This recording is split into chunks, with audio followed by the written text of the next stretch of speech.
በሸዋ የሚንቀሳቀሱ የነበሩ የፋኖ ኃይሎች በድጋሚ አንድነታቸውን ይፋ አድርገዋል። ይሄውን አንድነት ተከትሎም ሁለቱ ባስተላለፉት መልእክትም ማንም ሊለያየን የማይችል አንድ ሆነናል ብለዋል።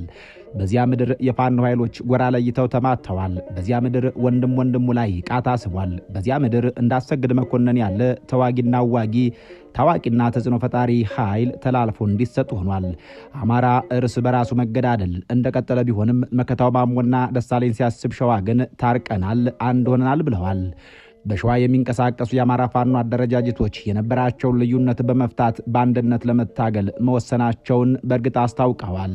በሸዋ ቀጠና ሲንቀሳቀሱ የቆዩት የተለያዩ የአማራ ፋኖ አደረጃጀቶች በውስጣቸው ተፈጥሮ የነበረውን አለመግባባትና ልዩነት ወደ ጎን በመተው በአንድ እዝ ስር ለመንቀሳቀስ የሚያስችላቸውን ታሪካዊ ስምምነት ማድረጋቸውንም ይፋ አድርገዋል። አመራሮቹ ይህንን ያሳወቁት የካቲት 29 ቀን 2018 ዓ.ም ባደረጉት የጋራ የትግል አንድነት ማብሰሪያ መርሃ ግብር ላይ ሁለቱም አመራሮች ታድመው ነው። በመርሃ ግብሩ ላይ ንግግር ያደረጉት የአማራ ፋኖ ብሔራዊ ንቅናቄ ተቀዳሚ ምክትል ሰብሳቢ መከታው ማሞ ቀኑ ለአማራ ሕዝብ የኩራት ጠላት ለሚሉት ኃይል ደግሞ የሽብር መሆኑን ገልጸዋል። የካቲት 29 2018 የተባረከች ቀን፣ የተቀደሰች ቀን ለሕዝባችን ለአማራ ሕዝብ ኩራት ነው።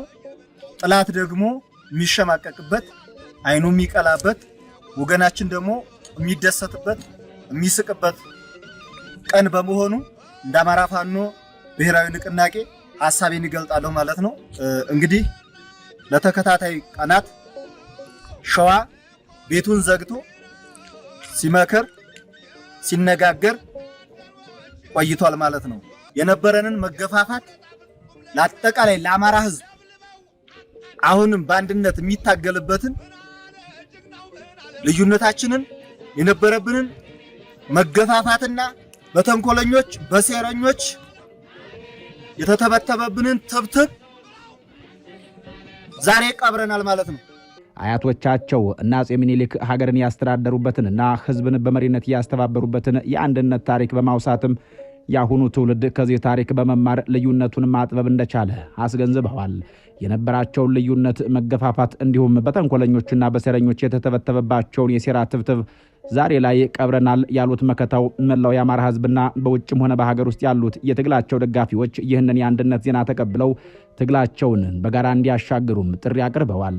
በተመሳሳይ መልኩም የአማራ ፋኖ ብሔራዊ ንቅናቄ ሸዋ ቀጠና ሳምነው እዝ ዋና መሪ ደሳለኝ ሲያስብ ሸዋ ባስተላለፉት መልእክታቸው ከዚህ ቀደም በአንድ ዓላማ በተሰለፉ ወንድማማቾች የፋኖ አባላት መካከል ተፈጥሮ በነበረው ግጭት ሕይወት መጥፋቱ እንዳሳዘናቸው ገልጸው አመራሮቹ በወቅቱ ችግሩን ፈጥነው ባለመፍታታቸውና ጉዳት በመድረሱም ሕዝባቸውን በይፋ ይቅርታ ጠይቀዋል።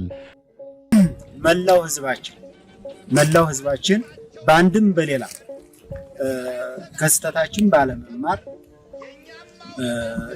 ከአንድ አብራክ የወጡ ልጆች እውነት ለመናገር ለአንድ ዓላማ የተሰለፉ ልጆችን ጎራና ጎራ ለይተው ጥይት ሲወራወሩ በመቆየታቸው እኛም የትግሉ አብዮት ወይም የትግሉ ፊት አውራሪዎች መሪዎች በነበርንበት ሰዓት የችግር መፈጠሩ እና በወቅቱ ቶሎ ብዙ ችግር ሳይፈጠር ባለመመለሳችን ታላቅ ይቅርታ እንጠይቃለን። ዋና መሪው አክለውም ከዚህ በኋላ ሸዋ ምድር ላይ እርስ በርስ የሚታኮስና የሚጓተት ወንድማማች አይኖርም፣ የሸዋን መሬት ለብልጽግና ኃይሎች እሳት እናደርገዋለን ሲሉም አቋማቸውን ግልጽ አድርገዋል። ይህ የአንድነት ስምምነት ጀግኖች ሰማዕታት የተሰውለት ራዕይን ለማስቀጠል የተደረገ መሆኑን የጠቆሙት ደሳለኝ ሲያስብ ሸዋ የውስጥ ግጭት ተማቂዎች በር እንዲህ ሙሉ በሙሉ መዘጋቱንም አረጋግጠዋል። ሁለቱም አመራሮች የትግሉ አባላት ደጋፊዎችና መላው ሕዝብ ያለምንም ቅድመ ሁኔታ በአንድነት ጠላትን በመታገል የመጨረሻውን የድል ምዕራፍ እንዲያበስሩም ጥሪ በማድረግ ከዚህ በኋላ ሊለየን የሚችል አንዳች ምድራዊ ኃይል የለም በማለት የትግል አንድነታቸው ጽኑ መሆኑን አስመስክረዋል። በራፍ ቲቪ የሁለቱንም የፋኖ መሪዎች አንድነት መነሻ በማድረግ የፌዴራል መንግስቱን የመከፋፈልና የስብዕና ገደላ እርምጃ የቀጠናውን ሰላምና ደህንነት ብሎም የፋኖን ወቅታዊ አቋምና እንቅስቃሴ በባለሙያ አስተንትኖ ተከታዩን ዝግጅት አሰናድቷል። የፋኖ ኃይሎች አፋብን የተባለው ድርጅት መስርተው አንድ ሆነናል ካሉን ቆይተዋል። መከታው ማሞና በደሳለኝ መካከል የተፈጠረ የተባለው አንድነት ምንድነው? የፌዴራል መንግስቱ አፋብን የተባለው ድርጅት ከመመስረቱ በፊት ያደረገው የመከፋፈል ዘመቻ ፉርሽ ሆኖበታል። አሁን ላይስ ድርጅቱን ለማፍረስና የተበታተነ ኃይል ለማድረግ ምን እየሰራ ነው? የማህበራዊ ጉዳይ አማካሪ ሚኒስትሩ ዳንኤል ክብረት የዝንብ ስብስብ መግላሊት አይከፍትም ያሉበት አፋብን ጸጥ ብሏል። ከጀርባው ምን እየተካሄደ ነው?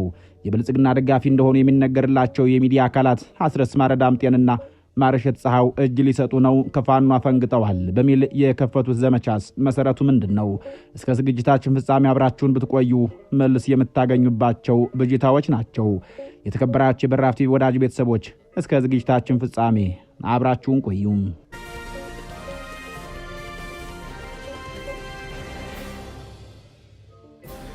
ታሪክ በደም በላብና በንባ በሚጻፍባት ምድር ዛሬም ተራሮቿ የነጻነት ጩኸት ያስተጋባሉ። ይህ የጦርነት ዜና ብቻ አይደለም። ይህ የህልውና የስነ ልቦና የክህደትና የታማኝነት ትረካ ነው። በኢትዮጵያ የፖለቲካ ሰማይ ስር የአማራ ፋኖ እንቅስቃሴ እንደ አዲስ የፈነጠቀው ዝም ብሎ አልነበረም። ሞት በደጃፉ ሲያንኳኳ፣ መገፋት ከመጠን ሲያልፍ እምቢኝ ብሎ የተነስተው የገበሬ የምሁሩ የወጣቱና የአባቶች ስብስብ ነው ፋኖም። ሆኖም ይህ የነጻነት ጉዞ አልጋ ባልጋ አልነበርም። ዛሬም አይደለም፣ ወደፊትም እንዲህ አይቀጥልም። ከፊት ጥይት፣ ከጀርባ ስም ማጥፋት፣ ከጎን የከፋፍለ ግዛው ፖለቲካ ማዕበል፣ ከላይ ደግሞ የዓለም አቀፉ ማህበረሰብ የተዘጋ ጆሮ ተደቅኖበታል። የፋኖን ወቅታዊ እንቅስቃሴ የጠየቅናቸው አንድ ወታደራዊ ተንታኝ አሁን ላይ የፋኖ እንቅስቃሴ ከመንደር ራስን መከላከል አልፎ ውስብስብ ወታደራዊና ፖለቲካዊ መዋቅር ወዳለው ሀገራዊ ኃያልነት ተሸጋግሯል ይላሉ። 4 ዋነኛ የትግል ቀጠናዎች ማለትም ጎንደር፣ ጎጃም፣ ሸዋና ወሎ የየራሳቸውን ወታደራዊ እዝ ዘርግተው የፌዴራሉን መንግስት ግዙፍ ጦር በገጠርም ሆነ በከተማ ዳርቻዎቻቸው ሲፈታተኑት ከርመዋል። አሁን ደግሞ አንድ ሆነዋል ይላሉ። ፋኖ ዛሬ የተለመደውን የደፈጣ ውጊያ ብቻ ሳይሆን ስልታዊ ማፈግፈግን፣ አስገዳጅ የመልሶ ማጥቃት እርምጃዎችንና ኮሪደር ማስከፈቶችን ጨምሮ የህዝብ አስተዳደር ክፍተቶችን የመሙላት ስራንም አጣምሮ ይዟል። ወቅታዊ እንቅስቃሴው የሚያሳየው አንድ ሀቅ ቢኖር ፋኖ የህዝብን ልብ አሸንፏል። ህዝቡ ስንቅ አቅራቢ፣ የመረጃ ምንጭና የትግሉ የጀርባ አጥንቱ ሆኗል። በዚህም ምክንያት የፌዴራሉ ኃያል ዘመነ የጦር መሳሪያዎችና ድሮኖችን ቢጠቀምም ከህዝብ ጋር የተዋሃደውን ኃይል መንቀል እንደማይቻል በተግባር እየታየ ነው ይላሉ። ጦርነት የሚካሄደው በተዋጊዎች ብቻ ሳይሆን በፖለቲከኞችና በፖለቲካ ጓዳ ጭምር ሲሆን ነው የሚሉት እኒሁ ወታደራዊ ተንታኝ፣ የፌዴራሉ መንግስትስ ፋኖን በጠመንጃ ማንበርከክ እንደማይቻል ሲገነዘብ አለኝ የሚለውን ሌላ ስልት መዘዘ። እርሱም ከፋፍለ ግዛ የሚሰኘው ነው ይላሉ። ይህ የከፋፍለ ሴራ የሚካሄድበት ርቀት እጅግ አስደንጋጭ ነው። በመጀመሪያ ደረጃ የየአካባቢ ስሜትን መቀስቀስ ዋናው ስልት ነበር። የጎጃም ፋኖ፣ የጎንደር ፋኖ፣ የሸዋ ፋኖ፣ የወሎ ፋኖ በሚል ትርክት አንዱን ከአንዱ ለማጋጨት የጥቅም ግጭት ለመፍጠርና የእርስ በርስ መጠራጠርን ለመዝራት የመንግስት ካድሬዎች፣ ደህንነቶችና የስለላ መረቦች ሌት ተቀን ይሰራሉ። አንዳንዴም የገንዘብና የስልጣን ድርድር በማቅረብ በአመራሮቹ መካከል የጥርጣሬ ግድግዳ እንዲገነባ ይደረጋል። እገሌ ከመንግስት ጋር ተደራድሯል፣ እገሌ ተገዝቷል የሚሉ ሐሰተኛ መረጃዎችን በሶሻል ሚዲያ በኩል በማሰራጨት የትግሉን ሞራል ለመስበር የተሄደበት ርቀት ከመደበኛው ጦርነት ያላነሰ ደም አፋሳሽ ነበር። የፋኖ ኃይሎች ግን በእርግጥ አለፈውታል ይላሉ። የመንግስት ሚዲያዎችና የፕሮፓጋንዳ ማሽኖች ፋኖን እንደ ስብስብ አልባ ዓላማ ቢስና የእርስ በርስ ተሸካሚ አድርገው ለመሳል ያልቆፈሩት ጉድጓድ የለም። ያም ቢሆን ግን የሆነላቸው አይመስልም ይላሉ እኒሁ ሊቅ። በፋኖ አመራሮች ላይ የሚፈጸመው የስብዕና ግድያ የትግሉ ሌላው እጅግ አሳዛኝ ምዕራፍ ነው። ጀግንነት በጠላት ፊት ላለመንበርከክ ብቻ ሳይሆን በገዛ ወገን በተገዛ ሚዲያና በሐሰተኛ ትርክት ለሚፈጸም የስነ ልቦና ጥቃት አለመንበርከክንም ይጠይቃል ይላሉ። የፋኖ አመራሮች ጽንፈኛ፣ ሽፍታ፣ ስልጣን ጥመኛ፣ አልፎ ተርፎም የህዝብ ጠላት እየተባሉ ስማቸው ይብጠለጠላል። የመንግስት የፕሮፓጋንዳ ማሽን አመራሮችን ያለፈ ታሪክ እያጣመመ ያልተናገሩትን እንደተናገሩ ያላደረጉትንም እንዳደረጉ አድርጎ በስፋት ይነዛል። ከዚህም ባሻገር ከውስጥ ባሉ የጥቅም ተከፋዮች አማካኝነት አንዱ መሪ ከሌላው ለማብለጥ ወይም ለማሳነስ የሚደረገው የስም ማጥፋት ዘመቻ የአመራሮቹን ስነ ልቦና ለመስበር የታለመ ነው። ሆኖም እነዚህ አመራሮች ክብራቸውን፣ ስማቸውንና የግል ህይወታቸውን መስዋዕት አድርገው ለህዝብ ህልውና ሲሉ የቃላቱን ጦር እንደ ጋሻ መክተው ጉዟቸውን ቀጥለዋል። የስብና ግድያውን ችለው መከራውን ተሸክመው የቆሙት እነዚህ መሪዎች እውነተኛ የዘመኑ የብረት ምሰሶዎች ናቸው በሚል ይገልጿቸዋል። የዓለም አቀፉ ማህበረሰብ የፋኖን ትግል የሚመለከትበት መነጽር እጅግ የተዛባ፣ በጭጋግ የተሸፈነና በፖለቲካዊ ጥቅም ስሌት ላይ የተመሰረተ ነው። መጀመሪያ ላይ ዓለም አቀፉ ማህበረሰብ የፋኖን እንቅስቃሴ የአካባቢ ታጣቂዎች አመጽ በሚል አቃሎ ይመለከተው ነበር። መንግስት በአማራ ክልል የድሮን ጥቃት ሲፈጽም ንጹሃን ሲገደሉና ሰብአዊ መብቶች በገፍ ሲጣሱ የተባበሩት መንግስታትም ሆነ ምዕራባውያኑ ዝምታቸውን መርጠው ነበር። ታዲያ ለዚህ የተዛባ መነጽር ምክንያቱም ሁለት ነው። አንደኛው የአዲስ አበባው መንግስት የዲፕሎማሲውን መድረክ ተቆጣጥሮ ፋኖን እንደ ጸረ ሰላምና ጸረ ልማት አድርጎ በማቅረቡ ነው።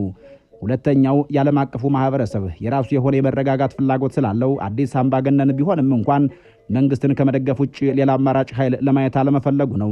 ይሁን እንጂ ፋኖ የፌዴራሉን ጦር ለረጅም ጊዜ መቋቋም ሲችል የህዝቡን ድጋፍ ሲያሳይና ትግሉ ወደ መዋቅራዊ የፖለቲካ ጥያቄነት ሲያድግ ይህ የተዛባ መነጽር ቀስ በቀስ እየጠራ መጥቷል። ዛሬ ላይ የውጭ ዓለም ፋኖን ችላ ሊለው የማይችል የሀገሪቱ የፖለቲካ ቀመር ውስጥ ወሳኝ መሆኑን መቀበል ጀምሯል። ሆኖም አሁንም ቢሆን መነጽራቸው የፍትህ ሳይሆን የጥቅም ስሌትን ማዕከል ያደረገ ነው። ይህንን አንቀጽ መሬት ላይ ካሉ ተጨባጭ ሁነቶች ከዓለም አቀፉ የዲፕሎማሲ መድረኮችና ከፖለቲካ ስነ ስሌት አንጻር በማስረጃና በምሳሌ አዋህደን ኪናዊ ትንታኔያዊ በሆነ መንገድ ዘርዝረን እንመልከተው። የአንድ ትግል ትልቁ ስኬት ጠላትን ማሸነፍ ብቻ ሳይሆን የለህም፣ አትችልም፣ የሰፈር ስብስብ ነህ ብሎ የዘጋህን የዓለም አቀፍ ማህበረሰብ በር በኃይል አንኳኩቶ እኔ እዚህ ሀገር ጉዳይ ላይ ወሳኝ ቀመር ነኝ ብሎ ማስገደድ ነው። የፋኖ ትግል ይህንን አድርጓል። እንዴት? በመረጃና በማሳያ እንየው። የመጀመሪያው ፋኖ ወደ መዋቅራዊ የፖለቲካ ኃያልነት መሸጋገሩን በመጥቀስ ማስረጃዎቹን እንመልከታቸው። በመጀመሪያዎቹ የትግል ወራት የፌዴራሉ መንግስትም ሆነ በውጭ ዲፕሎማቶች ፋኖን የሚገልጹት ስርዓት አልበኛ ታጣቂ ወይም ህግ አስከባሪው ኃይል በሳምንታት ውስጥ የሚያጸዳቸው ጥቂት ጽንፈኞች በሚል ነበር። ነገር ግን የመሬት ላይ እውነታው ይህንን ትርክት ገለበጠው። ማሳያ አንድ የነሐሴ 2015 መብረቃዊ ጥቃት ነው። ፋኖ ባልተጠበቀ ሁኔታ እንደ ጎንደር፣ ባህር ዳር፣ ደብረ ብርሃንና ላሊበላ ያሉ ታላላቅ ከተሞችን በድንገት ተቆጣጥሮ ማሳየቱ ዓለምን አስደነገጠው። ይህ ወታደራዊ እርምጃ ፋኖ የተበታተነ የገበሬ ስብስብ ሳይሆን የከተማ ውጊያ ስልትን የሚተገብር መረጃን በከፍተኛ ደረጃ የሚተነትንና ስትራቴጂካዊ አመራር ያለው ኃይል መሆኑን ለመጀመሪያ ጊዜ ለዓለም አቀፉ ማህበረሰብ አሳየም። ማሳያ ሁለት የአስቸኳይ ጊዜ አዋጅን ማክሸፉ ነው። መንግስት አስቸኳይ ጊዜ አዋጅ በማወጅ ግዙፍ የጦር ኃይል ከባድ መሳሪያና ድሮኖችን ቢያሰማራም ፋኖን ማጥፋት አልቻለም። ይልቁንም ፋኖ የተበታተነ ኃይሉን ሰብስቦ በጎንደር፣ በጎጃም፣ በሸዋና በወሎ ስትራቴጂካዊ ይዞችን በመመስረት ከታጣቂነት ወደ አደረጃጀት ከአደረጃጀትም ወደ መዋቅራዊ ተቋም አደገ። ዛሬ ፋኖ ወታደራዊ ማኒፌስቶና የፖለቲካ ጥያቄዎችን በይፋ የሚያቀርብ የሀገሪቷ የፖለቲካ እኩል ዋነኛ ተዋናይ ሆኗል ይላሉ። የዓለም አቀፉ ማህበረሰብ የተዛባ መነጽር እንዴት ሊጠራ ቻለ ለሚለው ጥያቄ የውጭ ኃይሎች መጀመሪያ ላይ በአማራ ክልል የሚፈጸመውን የሰብአዊ መብት ጥሰት እንዳላዩ ማለፍ መርጠው ነበር። ቆይቶ ግን የፋኖ ጡንቻ እየፈረጠመ ሲመጣና የፌዴራሉ መንግስት ክልሉን ማስተዳደር ሲሳነው መነጽራቸውን ማበስ ጀመሩ። ፋኖ መሬት ላይ ቆመው መንግስት በብስጭት የጭካኔ እርምጃዎችን እንዲወስድ አደረገው። እንደ መራዊ የንጹሃን ጭፍጨፋ፣ በፍኖተ ሰላምና በመንዛ አካባቢዎች በንጹሃን ላይ የተጣሉ የድሮን ጥቃቶች ዓለም አቀፍ የሰብአዊ መብት ተሟጋች ድርጅቶችን እንደ አምነስቲ ኢንተርናሽናል፣ ሂውማን ራይቶች ያሉትን ዝምታቸውን እንዲሰብሩ አደረጋቸው። ሪፖርቶቹ ሲወጡ ምዕራባውያን ዲፕሎማቶች ለምሳሌም የአሜሪካ፣ የእንግሊዝ፣ የአውሮፓ ህብረትን ጨምሮ መግለጫዎቹን ማውጣት ጀመሩ። መጀመሪያ ላይ መንግስት ህግ የማስከበር መብት አለው ይሉ የነበሩ ምዕራባውያን ቆይተው ሁሉም ኃይሎች ወደ ጠረጴዛ መምጣት አለባቸው፣ በእነሱ አንደበት ኢንክሉሲቭ ፖለቲካል ዲያሎግ ወደሚል ቋንቋ ተሸጋገሩ። የአገላለጽ ቀጥተኛ ባይሆንም ጽንፈኛ ሲባል የነበረውን ፋኖ ፖለቲካዊ ኃይል መሆኑን አምኖ የመቀበል ዲፕሎማሲያዊ ማሳያ ነው። ፋኖን ሳያካትት ሰላም እንደማይመጣ አረጋገጡም። የዲፕሎማሲው ዓለም የፍትህ ሳይሆን የጥቅም ስሌት መሆኑንስ እንዴት ይገለጻል የተባለም እንደው የዓለም አቀፉ የፖለቲካ አስመሳይነት ፍንትው ብሎ መታየት የሚጀምረው እዚሁ ጋር ነው። ምዕራባውያኑ ፋኖን ያዩት ፍትህ የተነፈገ በዘሩ ምክንያት የተጨፈጨፈና የተገፋው ህዝብ ተከላካይ ኃይል አድርገው አልነበረም። ይልቁንም ያዩት ከጂኦፖለቲካዊ ጥቅማቸው አኳያ ነው። የውጭው ዓለም ኢትዮጵያን የሚያያት በቀይ ባህርና በአፍሪካ ቀንድ ደህንነት መነጽር ነው። ፋኖ ኃይል መንግስትን ጥሎ ሀገሪቱን ወደ ለየለት ትርምስ እንዳትገባም ይሰጋሉ። ስለዚህም የመንግስትን አምባገነንነት እያወቁም ቢሆን የድሮን ጥቃቶችን እያዩ መንግስትን ሙሉ በሙሉ በማውገዝ ወይም ማዕቀብ መጣል አይፈልጉም። ምዕራባውያኑ ዛሬ ላይ ፋኖን የፖለቲካ ወሳኝ አካል አድርገው የተቀበሉት ለፋኖ የትግል ዓላማ ወይም ለአማራ ህዝብ ነጻነትና ፍትህ ተቆርቁረው ሳይሆን ፋኖ ኢትዮጵያ ውስጥ ግዙፍ ኃይል ሚዛን ፈጥሮ ስለተገኘ ነው። ፋኖን ማግለል ማለት የአፍሪካ ቀንድን መረጋጋት የሚያናጋ ትልቅ ቀውስን ማበረታታት መሆኑን በእርግጥ ስለተረዱት ብቻ ነው። የዓለም አቀፉ ማህበረሰብ የሚፈልገው ስታቢሊቲ ወይም መረጋጋትን እንጂ ጀስቲስን ወይም ፍትህን አይደለም። ለዚህም ነው በተለያዩ ጓዳዊ የዲፕሎማሲ መስመሮች እስኪ ትጥቅ ፍቱና ከብልጽግና ጋር ተደራደሩ የሚል ግፊት ሲያደርጉት የሚስተዋለው። የፋኖ ጥያቄ የመዋቅር የህልውናና የስርዓት ለውጥ መሆኑን እያወቁ እነሱ ግን በስልጣን እርከን ማካፈልና ጊዜያዊ ማስታገሻ መፍትሄዎች ሊያልፉት ይሞክራሉ። ፋኖ ያለምን መነጽር ያጠራው በለቅሶ በልመና ወይም በተባበሩት መንግስታት ድርጅት ደጅ በመጥናት አይደለም፣ በገዛ ክንዱ መሬት ላይ በፈጠረው እውነት ነው ብለዋል ወታደራዊ አዋቂ ነን ያሉን አንድ ምንጭ። ዛሬ አሜሪካም አውሮፓም ጎረቤት ሀገራትም አዲስ አበባ ላይ ያለውን መንግስት ለመገምገም ሲፈልጉ መጀመሪያ የሚያዩት ፋኖ ምን እያደረገ ነው የሚለውን ነው። መነጽራቸው የጥቅም ነው። ኢትዮጵያ እንዳትፈርስባቸው፣ ቀይ ባህር እንዳይተራመስባቸው ብቻ የሚጨነቅ መነጽር። ፋኖ ግን ይህንን የጥቅም መነጽራቸውን እየተረዳ የራሱን የፍትህና የነጻነት ዓላማ በራሱ ክንድ ወደፊት እየገፋ ይገኛል ይላሉ። ፋኖ በተግባር ያረጋገጠው አንድ ታላቅ የፖለቲካ እውነት ቢኖር በዓለም አቀፍ የፖለቲካ መድረክ ውስጥ ፍትህ የሚሰጠው ለደካማውና ለሚያለቅሰው ሳይሆን ኃይል ላለውና መሬት ለረገጠው ብቻ ነው የሚለውን ነው። ይህ ደግሞ በታሪክ ማህደር ውስጥ በወርቅ ቀለም የሚጻፍ የፖለቲካ ብስለት ነው ይላሉ። ይህ ሁሉ ማዕበል የከፋፍለ ሴራና የፕሮፓጋንዳ ጦርነት ፋኖን አላፈረሰውም። ምክንያቱም ፋኖዎች አንድነታቸውን ለመጠበቅ የሚያደርጉት ተጋድሎ ከሚተኩሱት ጥይት በላይ ኃይለኛ ነው ይላሉ። በተለያዩ ጊዜያት በአመራሮቹ መካከል ሐሳባዊ ልዩነቶች ቢፈጠሩም የትግሉን ማዕከላዊ ዓላማ የአማራን ሕዝብ ህልውና ማስጠበቅ አስቀድመው ወደ ጠረጴዛ ሊመጡ ችለዋል። ጠላት እያየን አንከፋፈልም፣ ደም ያፈሰሱልን ሰማዕታት አሳልፈን አንሰጥም የሚለው ጽኑ እምነት አዋህዷቸዋል። የቅርብ ጊዜው የሸዋ ፋኖዞች የጋራ ስምምነትና ውህደት የዚሁ ትልቅ ማሳያ ነው። የአንድነት ጉዞው አልጋ ባልጋ አይደለም። ትዕግስትን፣ ይቅርታን፣ መቻቻልንና ራስን ዝቅ ማድረግን ይጠይቅ ነበር። መሪዎቹም እኔነትን ሰቅለው እኛነትን ማልበሳቸው፣ በመካከላቸው የተዘራውን የጥርጣሬ አረም በጋራ መንቀላቸው ፋኖን ከታጣቂነት ወደ ስትራቴጂካዊ ነጻ አውጭነት ወይም ኃያልነት አሸጋግሮታል። ጠላት መለያየታቸውን ሲጠብቅ እነሱ በመተቃቀፍ አስደንግጠውታል። እንደ ብረት ተቀጥቅጠው እንደ ወርቅ በሳት ተፈትነው በአንድነት ቆመዋል። ትግል እንደ ወንዝ ነው። ድንጋይ ቢገታው ጅረቱ መንገድ ፈልጎ መፍሰሱ አይቀርም። የፋኖ እንቅስቃሴም ዛሬ ላይ የገጠመውን የጦር መሳሪያ ኃይል፣ የፖለቲካ ክፍፍል ሴራ፣ የስብዕና ግድያና የዓለም አቀፉን ማህበረሰብ የጥቅም ፖለቲካ በጽናት ተሻግሮታል። የፋኖ ኃይሎች እየጻፉት ያለው ታሪክ ስለ ትውልድ መዳን እንጂ ስለ ግለሰቦች ስልጣን አይደለም። በመከራ ውስጥ የተገነባው አንድነታቸው ከተራራው ጫፍ የለኮሰው የነጻነት ነበልባል ማንም በቀላሉ ሊያጠፋው የማይችል ብርሃን ሆኗል። መንግስት ሊከፋፍላቸው በሄደበት ርቀት ልክ እነሱ ተሰባስበዋል። ሚዲያው ስብዕናቸውን በገደለ ቁጥር እነሱ በህዝብ ልብ ውስጥ ከፍ ብለዋል። ዓለም አቀፉ ማህበረሰብ ፊቱን ባዞረ ቁጥር እነሱ የራሳቸውን ታሪክ በራሳቸው ደም መጻፍን መርተዋል። ይህ በአንድ ትንፋሽ የማይነገር በመቶዎች ሺህ መስዋዕትነት የተጻፈ የዘመናችን ሕያው ትረካ ነው። የፋኖ ትግል በሳት የተፈተነ በማዕበል ያልተበገረና በአንድነት የጸና የነጻነት ጉዞ ነው በሚል ማብራሪያቸውን አጠናቀዋል። የተከበራችሁ የብራ ቲቪ ቤተሰቦች በያላችሁበት ዓለም ሰናይ ጊዜ እየተመኘን በዚሁ እንሰናበታለን።